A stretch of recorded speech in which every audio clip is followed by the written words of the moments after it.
ఇసాకు బట్టి అంటున్నాడు, ఇసాకు ప్రవర్తన చూసి అంటున్నాడు, ఇసాకు మాట తీరును బట్టి అంటున్నాడు, ఇసాకు కలిగిన జీవితాన్ని బట్టి అంటున్నాడు, ఇదిగో నీవు ఆశీర్వాదము పొందిన వాడివి. హల్లెలూయా. yes ఈరోజు మా చుట్టూన్న వారు చూసి, మా ప్రవర్తనను చూసి, మా మాట తీరును చూసి, మేము కలిగిన జీవితాన్ని చూసి ఎస్ నిజంగా మీరు ఆశీర్వదించబడ్డవాడు అనగలగాలి. హల్లెలూయా. అనగలిగే రోజులు రాగలగాలి. హల్లెలూయా. ఎప్పుడైతే ఆ దీవెన మేము కలిగి ఉంటామో, ఎప్పుడైతే ఆ గొప్ప బ్లెస్సింగ్ మేము కలిగి ఉంటామో, అప్పుడు వారు మమ్మల్ని చూసి చెప్పగలుగుతారు, they are blessed person. Hallelujah. You are the blessed person. Yes అని చెప్పేసి అనగలుగుతాం. ఈరోజు ఆశీర్వాదం అనేది ప్రతి ఒక్కరికి అవసరం ఉన్నది. ప్రపంచంలో ఉన్న ప్రతి మానవునికి ఆశీర్వాదం కావాలి అని, ప్రతి మనసుకి దీవెన అనగా ఆనందము, సంతోషము, సుఖము కావాలి అని కోరుతూ ఉన్నాడు. ఆ ఆనందం కొరకు, ఆ ఆశీర్వాదం కొరకు ఎక్కడెక్కడో పరుగులు తీస్తున్నాడు. ఎస్ వెళ్ళని చోట పెడుతున్నాడు, చేయలేని కార్యం చేస్తున్నాడు. పొందుకోవాలి అని, దానిని అనుభవించాలి అని ఆ ఆశీర్వాదం కొరకు ఎన్నైనా ఖర్చు పెడుతున్నాడు, ఎంత దూరమైనా వెళుతున్నాడు. ఎందుకు తెలుసా? ఆశీర్వాదం పొందుకోవాలి. మా కుటుంబం సుఖంగా ఉండాలి, మా బిడ్డలు సుఖంగా ఉండాలి, ఆశీర్వాదంతో ఉండాలి, చేసేదంత సఫలము కావాలి, దేవుడు మాకు తోడై ఉండాలి, మా పనుల్లో తోడై ఉండాలి, మా కుటుంబంలో తోడై ఉండాలి, మా కుటుంబానికి తోడై ఉండాలి, మా పిల్లలకు తోడై ఉండాలి, వాళ్ళు ఆశ్రయించబడాలి, దీవించబడాలి అని చెప్పేసి ప్రతి తల్లిదండ్రులు కోరుకుంటున్నారు. అవును కదండి. ప్రపంచంలో ఉన్న ప్రతి మనిషి కోరుకుంటున్నారు ఏమో తెలుసా? ఆశీర్వాదం కావాలి. ఆశీర్వాదం ఉన్నట్లయితే మేము ఆరోగ్యంగా జీవించగలుగుతాం. ఆశీర్వాదం మేము కలిగి ఉన్నట్లయితే మేము ఆనందంతో జీవించగలుగుతాం. ఆశీర్వాదం మేము కలిగి ఉన్నట్లయితే మా పనులన్నీ సఫలీకృతం అవుతాయి. దేవుని తోడు, ఆయన కాపుదల మాకు ఉన్నట్లయితే ఎస్ ఖచ్చితంగా మేము దీవించబడతాం, మేము ఆశ్రయించబడతాం అనే గొప్ప విశ్వాసంతో ఆయన యొద్దకు వచ్చినట్లయితే ఆ ఆశీర్వాదాన్ని పొందుకోవాలంటే ఈరోజు నువ్వేమి చేయాలి? ఆశీర్వాదం పొందుకోవాలని అందరికీ ఉంటుంది, కానీ అందరూ ఆశీర్వాదాన్ని పొందుకోరు. అందరికీ ఉంటుంది నేను ఫస్ట్ క్లాస్ పాస్ కావాలని, కానీ అందరూ ఫస్ట్ క్లాస్ పాస్ అవుతారా? అందరికి ఉంటుంది నేను ఖచ్చితంగా ఈ యొక్క గేమ్స్ లో నేను ఫస్ట్ గా విన్నర్ గా మిగలాలి, నేను ఖచ్చితంగా ఈ యొక్క ప్రైజ్ నేను గెలవాలి అని చెప్పేసి అందరూ అనుకుంటారు. కానీ అందరికి అది దొరకదు. అందరూ భావిస్తారు ఆనందంగా ఉండాలి అని, అందరూ భావిస్తారు ఆరోగ్యంగా ఉండాలి అని, అందరూ భావిస్తారు దేవుని ఆరాధించాలి అని, అందరూ భావిస్తారు దేవుని యందు ఆశీర్వాదం పొందుకోవాలని. కానీ అందరూ ఆ ఆనందాన్ని పొందుకోలేరు, అందరూ ఆ ఆశీర్వాదాన్ని పొందుకోలేరు, ఆ ఆరోగ్యాన్ని పొందుకోలేరు. కారణం ఏంటో తెలుసా? వాళ్ళు దేవుడు వారి జీవితంలో ఆశీర్వాదం కలిగించాలి. ఆ ఆశీర్వాదం కలిగిస్తేనే, ఆ అభిషేకము ఉంటేనే అట్టి వారికి వారు పొందుకుంటారు. ఎస్ మిగిలిన వారు పొందుకోరు. వాళ్ళు వస్తుంటారు, పోతుంటారు, పొందుకోలేరు.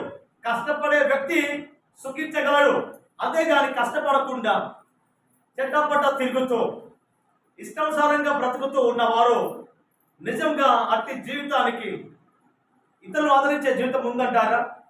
ఇతరులను ఆనందపరిచే జీవితం ఉందంటారా? ఇతరులను ఆనందపరచలేడు, తాను ఆనందపడలేడు. ఇతరులను బలపరచలేడు, తను బలపరచుకోలేడు. కారణం ఏంటంటే ఆయనకు ఆ సామర్థ్యం లేదు, ఆయనకు ఆ జీవితం లేదు. కాబట్టి దయచేసి గమనించండి, ఈరోజు ప్రతి ఒక్కరు ఆశీర్వాదం కావాలి, ప్రతి ఒక్కరు ఆనందం కావాలి, ప్రతి ఒక్కరు దీవెనకరంగా జీవించాలి, అనేక మందికి చేతులిచ్చేవారుగా ఉండాలి, అనేక మందికి ఆ మాదిరికరంగా ఉండాలి, నేను కాపుడిగా ఉండాలి, నేను ఒక పరిచయంలో పొందుకోవాలి, నేను చేసే పనులు గొప్ప రాబడి రావాలి, నేను చేసే ప్రతి వ్యాపారంలో గొప్ప మిగులుబాటు ఉండాలి అనే ఒక ఆశతో వారు పనులు చేస్తున్నారు. కానీ ఆశిస్తున్నారే కానీ ఆశకు తగ్గ జీవితం లేదు, ఆశిస్తున్నారే కానీ ఆశకు తగ్గ ప్రతిఫలం లేదు, ఆశిస్తున్నారే కానీ ఆశకి తగ్గ ఆరోగ్యం కుదిరపడలా, ఆశించే ప్రకారంగా వాళ్ళు ఆనందాన్ని పొందుకోలేకపోతున్నారు, ఆరోగ్యం కలిగి తీర్చలేకపోతున్నారు, పనులలో సంతోషముగా చేయలేకపోతున్నారు. కారణం ఏంటంటే దేవుని ఆశీర్వాదం ఉంటేనే ఆ వ్యక్తి ఎక్కడ వెళ్ళినా, ఏ చోట వెళ్ళినా ఆయన మహాకృప, ఆయన గొప్ప ఆశీర్వాదం ఉన్నట్లయితేనే దీవించబడతాడు. హల్లెలూయా. ఈరోజు ఆశీర్వాదం నాకు కావాలి అన్నవారికే చూపిస్తాడు. దేవునికి మహిమ కలుగుగాక. అయితే మీ కొరకే దేవుడు కొన్ని మాటలు మాట్లాడుతున్నాడు. నిజంగా ఆశీర్వాదం కావాలి అంటే మొట్టమొదటిగా నువ్వు చేయవలసిన పని ఏంటో తెలుసా? దేవుని మాట వినడం. రండి, కాండం 28వ అధ్యాయం చూద్దాం. ఆశీర్వాదము పొందుకోవాలి అని, ఆరోగ్యం పొందుకోవాలి అని, నువ్వు చేసే పనులు ఆశీర్వాదం ఉండాలని, నీ ఇంట్లో గంపలో పిండి ఒడవద్దంటే, నీ పుట్టిలో నూనె ఒడవద్దంటే, నువ్వు చేసే ప్రతి పనులు గొప్ప ఆశీర్వాదంగా ఉండాలి అంటే నువ్వు చేయవలసింది పని ఏంటో తెలుసా? ఈరోజు దేవుడు చక్కగా మాట్లాడుతుంటాడు. ఈ పని కనుక నువ్వు చేసినట్లయితే నీ ఆశీర్వాదం ఎవడు ఆపలేడు. హల్లెలూయా. నీ ఆశీర్వాదం సైతాన్ ఆపలేడు, నీ ఆశీర్వాదం సమస్యలు ఆపలేరు, నీ ఆశీర్వాదాన్ని సమాజం ఆపలేదు. హల్లెలూయా. కాండము 28వ అధ్యాయము మొదటి నుంచి, నీవు అనగా నీ పేరు, నీవు ఏం చెప్పంటారు? నీవు నీ దేవుడైన యెహోవా మాట శ్రద్ధగా విని నేను నీకు ఆజ్ఞాపించుచున్న ఆయన ఆజ్ఞలన్నిటినీ అనుసరించి నడుచుకుని ఎడల నీ దేవుడైన యెహోవా భూమి మీద ఉన్న సమస్త జనుల కంటే నిన్ను హెచ్చించును. ఆమేన్. భూమి మీద ఉన్న సమస్త జనుల కంటే, నీ చుట్టూన్న వారి సమాజము కంటే, నీ బంధువుల కంటే నువ్వు కలిగి ఉన్నా అందులోనే దేవుడు హెచ్చిస్తాడంట. హల్లెలూయా. నీవు నీ దేవుడు అయిన యెహోవా మాట వినిన ఎడల నీవు పట్టణములో దీవించబడదు. హల్లెలూయా. పొలములో దీవించబడదు. నీ గర్భ ఫలము, నీ భూఫలము, నీ పశువుల మంద, నీ దుక్కు టెత్తులు, నీ గొర్రె మేకలు మందలు దీవించబడను. హల్లెలూయా. నీ గంపయు పిండి పీసుకో, నీ తొట్టియు దీవించబడును. నీవు లోపలికి వచ్చినప్పుడు దీవించబడదు, వెలుపలికి వెళ్ళినప్పుడు దీవించబడదు. ఆమేన్. ఆమేన్. జాగ్రత్తగా గ్రహించండి. దీవించబడాలంటే ఏం చేయాలి? ఆయన మాటలు శ్రద్ధగా వినాలి. ఆయన మాటలు ఎక్కడ దొరుకుతాయి? పరిశుద్ధ గ్రంథములో ఆయన మాటలు ఉన్నాయి. ఆయన మాటలు చక్కగా చదివితే చక్కని జ్ఞానం వస్తుంది. ఆయన మాటలు చక్కగా చదివితే చక్కని బలము వస్తుంది. ఆయన మాటలు చక్కగా చదివితే నీకు ఆయుస్సు వస్తుంది, ఆరోగ్యం వస్తుంది, ఆనందం వస్తుంది, ఆశీర్వాదం మెండుగా వస్తుంది. ఆమేన్. ఎప్పుడైతే ఈ మాటలు విని ఆ ప్రకారంగా విడిచిపెడితే నీకు ఏమీ రాదు. దేవుని మాటలు విని ఆ ప్రకారముగా విడిచిపెట్టి నీ ఇష్టానుసారంగా జీవిస్తే ఏమీ రాదు. మాటలు విన్న ఆ మాటలు ఖచ్చితంగా ఏం చేయాలి? ఒక రోజు ప్రధానమంత్రి ఒక అనౌన్స్మెంట్ చేశారు. మీ దగ్గర ఎర్రని లోటు ఉన్నాయా, 2000 లోటు ఉన్నాయా, అది బ్యాండ్ అవుతున్నాయి అని అనౌన్స్మెంట్ చేసినప్పుడు ఆ రోజు నుంచి చూడాలి మా పరిస్థితి కదా. బ్యాంకులకు ఉరగడం, లైన్లు కట్టడం, అయ్యో మా దగ్గర ఈ లోట్లు ఉంటే ఇన్ని లోట్లు వ్యర్థంగా అవుతాయి అని చెప్పేసి గడువు కాలం పెట్టినప్పుడు ఎంత ప్రయాసపడతామండి. దేని కొరకు? ఆ రెడ్డి లోటును పచ్చ లోటుగా మారడానికి కదా. అది చెల్లదు అని చెప్పినప్పుడు ఎంత ప్రయాసపడతాము. ఎన్ని రోజులైనా లైన్లో నిలబడతాం, ఎన్ని రోజులైనా ఆహారము ఉండకుండా, ఏ చుట్టిన వారి మాట వినకుండా మొట్టమొదటి చేసే పని తెలుసా? ఆ ఎర్ర లోటును, ఆ 2000 లోటును బ్యాంకులో వేయాలి, లేదా దాన్ని మార్చాలి, ఎవరికైనా ఇవ్వాలి. నా దగ్గర ఉంటే అది నడవద్దు అని చెప్పేసి అన్నప్పుడు వాళ్ళు ఎంత త్వరగా మార్చుకుంటారు, ఎంత తొందరగా ఆ ప్రధానమంత్రి ఆజ్ఞను విని ఆ పని చేస్తారు. ఒకవేళ చేయలేదు అనుకోండి, ఏమవుతుంది? నీ దగ్గర కొన్ని లక్షలు ఉన్నా ఆ లక్షలు తగలబడిపోతాయి, లక్షలు పని చేయవు. ఆ లక్షలన్నీ కూడా చూసారా? ఎర్రని లోట్లు ఆ నడవలేనప్పుడు ఎన్ని రోడ్డు మీద పడేశారు. ఎంతెంత వ్యర్థంగా పడేశాయో. ఇప్పుడు అప్పుడేమో అందరి యొక్క చేతులు నా దగ్గర ఒక 2,000 నోట్లు ఉంటే ఎంత బాగుండేది అని చెప్పేసి అనుకున్నామా లేదు? ఆయన ప్రధానమంత్రి మాట విని ఎంత త్వరగా మేము మార్చుకున్నామో. విన్న తర్వాత ఏం చేశాం? పని చేశాం. విన్న తర్వాత ఏం చేశాం? మార్చి వేశాం. విన్న తర్వాత ఏం చేశాం?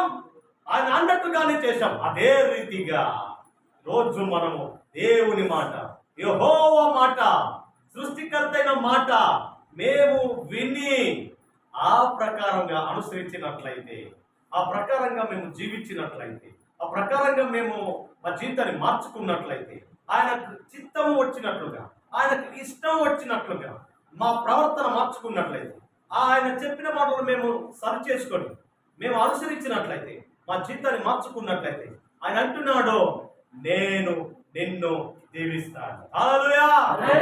నువ్వు లోపలికి వచ్చినప్పుడు నువ్వు దీవించబడతావు. నువ్వు లోపల నుంచి బయటకు వెళ్ళినప్పుడు నువ్వు దీవించబడతావు. హల్లెలూయా. హల్లెలూయా. నువ్వు కలిగి ఉన్న పశువులు దీవించబడతాడు. నువ్వు కలిగి ఉన్న ఆస్తులను దేవుడు దీవిస్తాడు. నువ్వు కలిగి ఉన్న వ్యాపారాన్ని, ఉద్యోగాన్ని, నీ పనితీరును దేవుడు దీవిస్తాడు. హల్లెలూయా. నంబర్ 1, నీవు దేవుని మాట శ్రద్ధగా విన్నట్లయితే చాలు, నువ్వు దీవించబడతావు. రెండవది, కీర్తన గ్రంథము 115వ అధ్యాయము 13వ వచనం చదువుదాము రండి. పిన్నలనేమి పెద్దలనేమి తన యందు భయ భక్తులు గల వారిని యెహోవా ఆశీర్వదించును. ఆమేన్.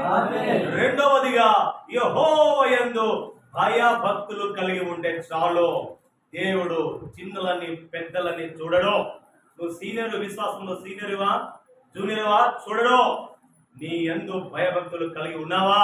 నువ్వు ఉన్నవాడివా లేనివాడవా చూడవు. నువ్వు పొడుగోడవా పొట్టివాడవా చూడడు. నువ్వు ఉన్నావా అందంగా ఉన్నావా అంత వికారంగా ఉన్నావా చూడడు. నువ్వు ఆస్తి పడవా ఆస్తిహీనుడవా చూడడు. ఆయన నువ్వు జ్ఞానం కలిగిన వాడవా జ్ఞానం లేని వాడవా చూడడు. ఆయన చూసే తెలుసా, నీవు ఆయన యందు భయభక్తులు కలిగి ఉన్నావా? ఆయన యందు భయభక్తులు కలిగి ఉన్నట్లయితే ఆయన అంటున్నాడు, నీ పిల్లలను పెద్దలను నేను ఆశీర్వదిస్తాను. ఆమేన్. ఈరోజు మేము కలిగి ఉన్న మొట్టమొదటి లక్షణము ఆయన మాట శ్రద్ధగా వినాలి. రెండవదిగా, ఆయన యందు శ్రద్ధగా అనగా భయ భక్తులు కలిగి జీవించాలి. ఆయన పట్ల సన్నిధి అంటే భయం కలిగి ఉండాలి.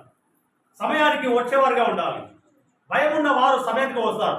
నేను ఐసిఐసిఐ బ్యాంకులో ఉద్యోగం చేస్తున్నప్పుడు వినండి, కనీసం ఒక్క నిమిషం కూడా డీవియేషన్ కాకుండా చూసుకునేవాడిని. సమయానికి వెళ్ళేవాళ్ళం. అక్కడ సమయానికి వెళ్ళకపోతే మమ్మల్ని ఎంటర్ చేసేవారు కాదు. ఆ డోరు లాక్ వెళ్ళదు. ఎందుకంటే వాళ్ళకి ఐడి కార్డు ఉంటుంది. వాళ్ళ ఐడి కార్డుతో డోర్ వేస్తే మా ఐడి కార్డు పనిచేయదు. మేము సమయానికి వెళితే మా ఐడి కార్డు పనిచేస్తుంది. ఐడి కార్డు డోర్కి చూపిస్తే ఆ డోర్ ఓపెన్ అవుతుంది. అలా ముందుకు వెళ్ళొచ్చు. సో ఒకవేళ అక్కడ ముందు మనము సమయానికి వెళ్ళకపోతే సెకండ్లతో పాటు ఆ సెకండ్లో ఎన్ని సెకండ్లు లేట్ వచ్చాడు, ఎన్ని నిమిషాలు లేట్ వచ్చాడు అని చెప్పేసి అక్కడ రీడ్ అవుతుంది. దానివల్ల ప్రయోజనం ఏంటి తెలుసా? చక్కగా సమయానికి వచ్చినట్లయితే ఆ వ్యక్తికి ప్రమోషన్ వస్తుంది. ఆ వ్యక్తికి చక్కని కంపెనీ నుంచి చక్కని గిఫ్ట్ వస్తుంది. చిన్న గిఫ్ట్, ఎంకరేజ్మెంట్ చేయడానికి గిఫ్ట్ వస్తుంది. సో దాన్ని బట్టి ఒక దేవుని నమ్ముకున్న వ్యక్తిగా నేను సమయానికి వెళ్ళాలి. నేను నేర్చుకున్న సత్యం అని తెలుసా? సమయానికి వెళ్ళాలి. నేను ఎప్పుడైతే హైదరాబాద్లో ఉన్నానో దేవుని మందిరానికి వెళ్ళడానికి డబ్బులు లేకపోయేది. సో అప్పుడు నేను గంటకు ముందు నడవడం ప్రారంభించేవాడిని. జగదిరి గుట్ట నుంచి కూకట్పల్లి వరకు నడిచి వెళ్ళేవాడు. అలా నడిచి వెళ్ళి ఒకరోజు ఆలస్యమైనా. ఎప్పుడైతే ఆలస్యం అయ్యానో గేట్ వేసేసాడు. నమ్మండి, గంట సేపు అక్కడే నిలబడ్డా. అక్కడి నుంచి వెళ్ళిపోదామా మనసు రావట్లా. ఆ రోజంతా ఎలా ఉంటుందో తెలియదు. ఆ రోజు సాతానికి ఒక్కరు జొరబడితే ఆ రోజంతా కలిపిలి, ఆ రోజంతా సమస్య, మనసు కుదుట ఉండదు, నెమ్మది ఉండదు, ఎక్కడికి వెళ్ళాలో ఏమి చేయాలో అర్థం కాదు. అలాంటి సత్యాన్ని గ్రహించిన నేను ఆ గేట్ ఎదుటనే నిలబడ్డా. తీస్తాడేమో అన్నట్టు కనికర వచ్చి తీస్తాడేమో లేదు.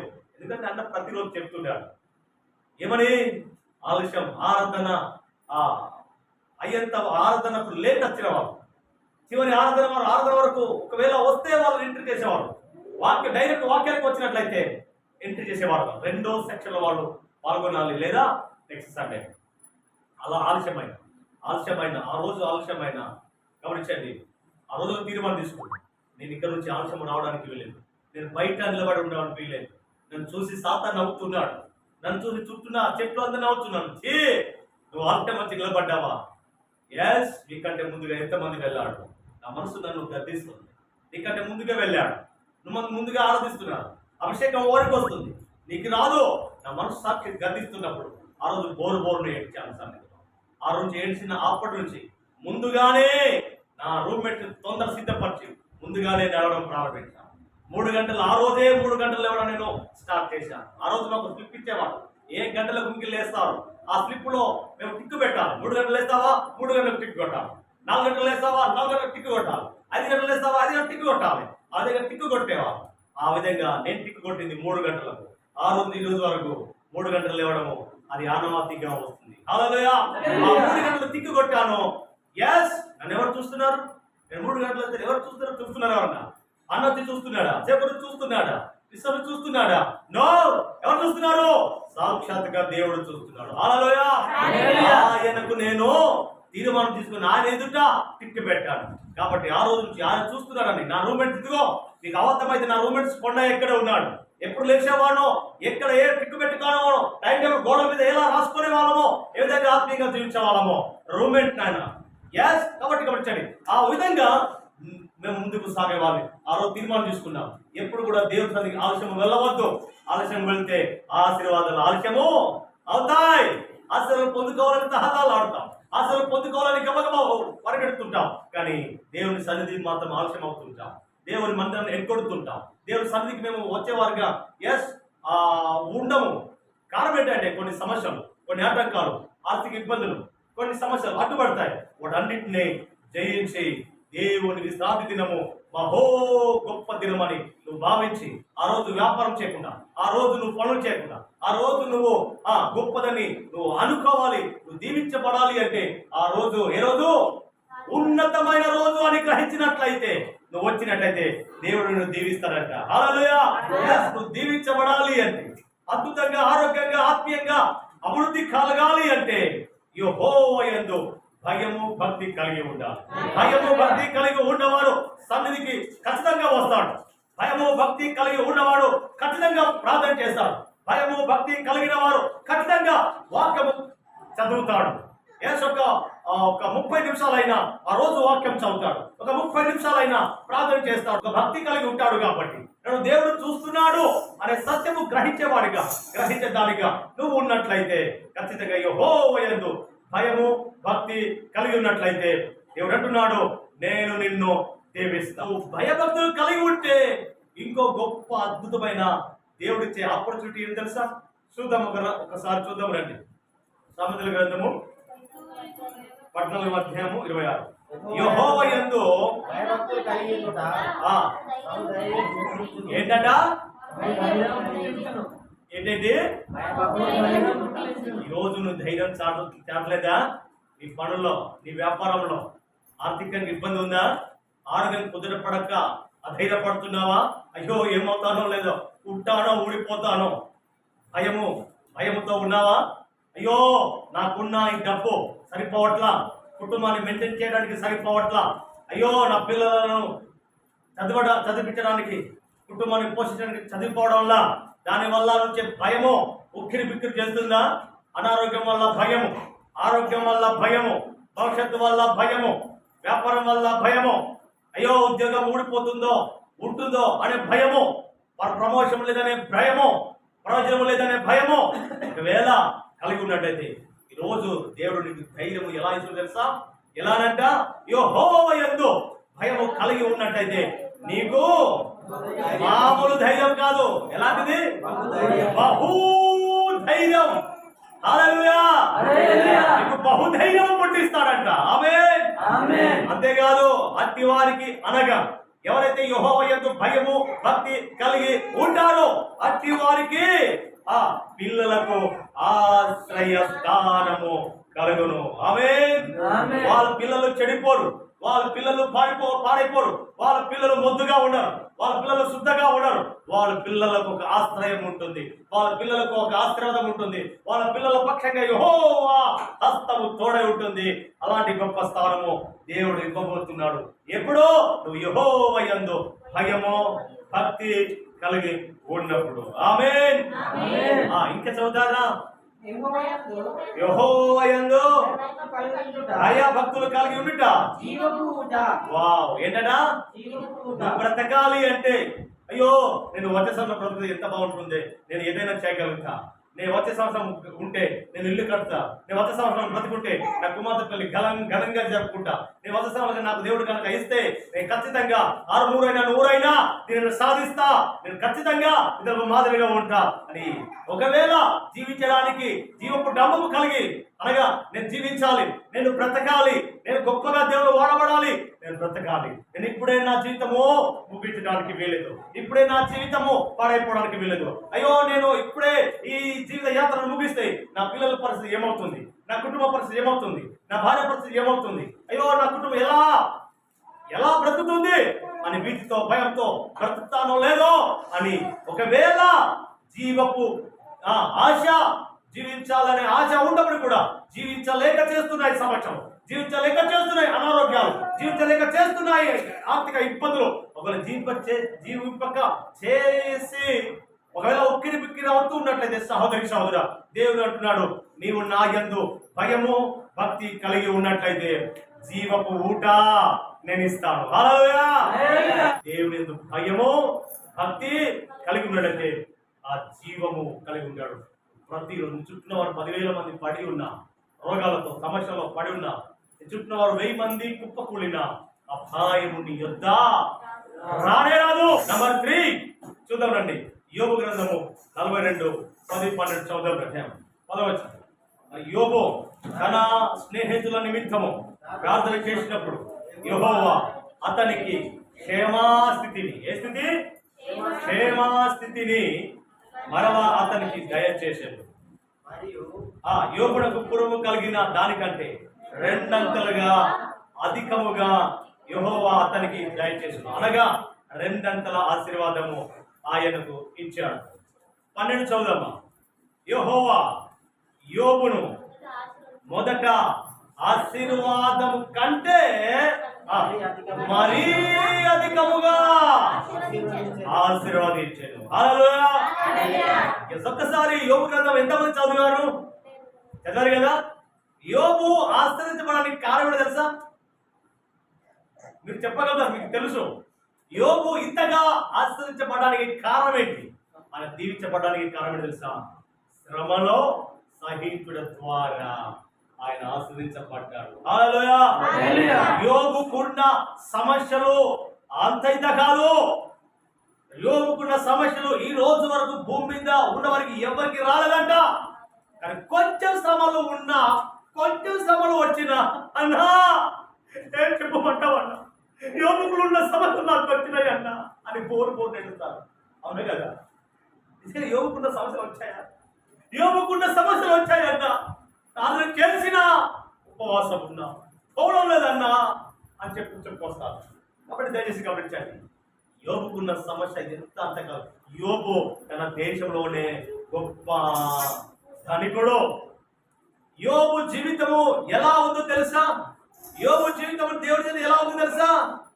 మొదటి అధ్యాయం 8వ వచనంలో మేము చదివినట్లయితే యోబు యెహోవా యందు భయభక్తులు కలిగి చెడుతనమును విసర్జించెను. ఆయన నీతిని బట్టి యథార్థతను బట్టి ఆయన దేవుని నమ్మకంగా ఉండగలిగిన వాడు. హల్లెలూయా. నమ్మకంగా ఉన్నాడు, భయభక్తులు కలిగి ఉన్నాడు. ఆయన ఆశ్రయించాడు. ఎప్పుడు? సమస్యలో విడవల దేవుని ఆశ్రయించాడు. దేవుని యందు సమస్యలో దేవుని యందు ఆనందించాడు. చివరిగా ఆశీర్వాదం పొందుతున్నాడు. ఎన్ని సమస్యలు అంటే ఆయన కలిగిన అంత కూడా పోయింది. ఆస్తులు పోయినాయి. కొన్ని కోట్ల డబ్బు విలువ కలిగిన జంతువులు, పక్షులు, పొలాలు, స్థలాలు అన్ని పోయాయి. తను కలిగి ఉన్న 8 మంది కూడా కుమార్తెలు ఒకేసారి ఇల్లు కుప్ప కూలిపోయి చచ్చిపోయారు. అందరూ పోగొట్టుకున్నారు. అందరూ పోగొట్టుకొని ఒంటరిగా మిగిలిన ఆయన ఏం తెలుసా? ఉపవాసం ఉన్నాడు. బూడిద నెత్తి మీద పోసుకొని చక్కను తీర్చుకొని ఉపవాసం ఉన్నాడు. అంతేకాదు ఆ సమస్యల వల్ల అయిన విశ్వాసాన్ని ఆయన చెదిరిపోకుండా, విశ్వాసం కనుమరుగిపోకుండా ఇంకా ప్రార్థనలో, ఇంకా భక్తిలో, ఇంకా దేవుని భయభక్తులు కలిగి ఇంకా దేవుని మాట వింటూనే ఉన్నాడు. అప్పుడు కూడా సాతాను మరలా పర్మిషన్ తీసుకొని ఆయన శరీరం మీద పెద్ద పెద్ద ఏంటది కురుపులు చేయించాడు. కురుపులు చేయిస్తే ఆ కురుపులతో తట్టుకోకుండా, ఆ కురుపుల నుంచి చీము, నెత్తురు, ఆ మంట భరించకుండా ఆ పౌరపౌరుడు ఏడుస్తుంటే ఆ ఇల్లంతా, ఆ వాడంతా రోగేది. ఏమైంది యోబుకు? ఇంతకాలం బాగున్నాడుగా, ఏమైంది యోబుకు? ఏమని చేశాడు, ఏమైంది అని చెప్పేసి భయపడలేని వారు భయపడుతూ ఉండేవారు. ఎస్, సాతాను నీవు నేను చేసిన తప్పును బట్టి వాడు శోధిస్తాడు. సాతాను నువ్వు నేను చేసిన అక్రమాలను బట్టి అణిచివేయడానికి ప్రయత్నిస్తాడు. ఎస్, లేదా ఈ విశ్వాసాన్ని పరీక్షించడానికి కావలసే దేవుడు సమస్యలను, కష్టాలను, ఇబ్బందులను ఒకవేళ వచ్చినా ఎంచాలి, సహించగలగాలి. హల్లెలూయా. వాస్తవంగా యోబుకు ఎవరిచ్చారు సమస్య? దేవుడు ఇచ్చాడా? సాతాను నుంచి వచ్చినాయా? దేవుడి నుంచి వచ్చినాయా? అనుమతిని ఇవ్వడం వల్ల సాతాను నుంచి వచ్చాయి. అనగా సాతాను చేశాడు, ఇవన్నీ సాతాను చేశాడు. కాబట్టి సాతాను చేసినప్పుడు కూడా ఆయన విశ్వాసాన్ని పోగొట్టుకోవాలి. కష్టాలు వచ్చాయి, సమస్యలు వచ్చాయి, విశ్వాసాన్ని పోగొట్టుకోవాలి. ఆయన అన్ని పోగొట్టుకున్నాడు. అయినా ఆయన విశ్వాసాన్ని పోగొట్టుకోవాలి. ఆయన ఒక మాట అంటున్నాడు చక్కగా, నేను ఏ విధంగా అయితే తల్లి గర్భం నుంచి దిగంబరిగా వచ్చానో దేవా, మళ్ళా నేను దిగంబరిగా నిన్ను చేరుకుంటాను, కానీ నేను నిన్ను మాత్రము దూషించాను. భార్య అంటుంది, ఏందయ్యా దేవుడు అనుకుంటా, ఇంత పోయినా, ఇంత పోగొట్టుకున్నా, ఇంతగా నువ్వు నలిగినా, ఇంత బాధపడ్డా ఇంకా దేవుడు అంటావేంటి? ఉందా ఏమన్నా? ఎవరిగా ప్రార్థన చేసి వదిలాయి. ఏం చేశాడని దేవుడు? కన్నవారిని కాటేస్తాడా? ఉచ్చుకున్న వారిని ఏ విధంగా ఉసురు పోసుకుంటాడా? ఇంత సమస్యల ఆస్తిపాస్తులు పోయాయి. దేవుడు కనుక ఉంటే ఇంత జరుగుతుందా? దేవుడు కనుక ఉంటే ఇన్ని సమస్యలా, ఎన్ని కష్టాలా లేదా మన మధ్యలో? ఎక్కడున్నాడు దేవుడు? నీకు తలనొస్తేనే, రోగం వస్తేనే, జ్వరం వస్తేనే, కాలం వస్తేనే, ఆరోగ్యం కుదరపడకపోతేనే, 1 సంవత్సరం 2 సంవత్సరాలు ఒకవేళ అలానే ఉంటేనే, ఒకవేళ ఆలస్యమవుతుందంటే అది నీ మంచి కొరకే. హల్లెలూయా. శ్రమలు సహించడం ద్వారా యోబు 2 అంతలుగా, మామూలుగా ఎంత 2 అంతలుగా ఆశ్రయించబడ్డాడు. ఈరోజు ఈరోజు శ్రమలు గుండా పెడుతున్నావా? ఈరోజు ఆర్థిక ఇబ్బంది కూడా పెడుతున్నావా? కష్టాలు కూడా పెడుతున్నావా? అయితే నమ్మో, నువ్వు అధికంగా దీవించబడబోతున్నావు. హల్లెలూయా.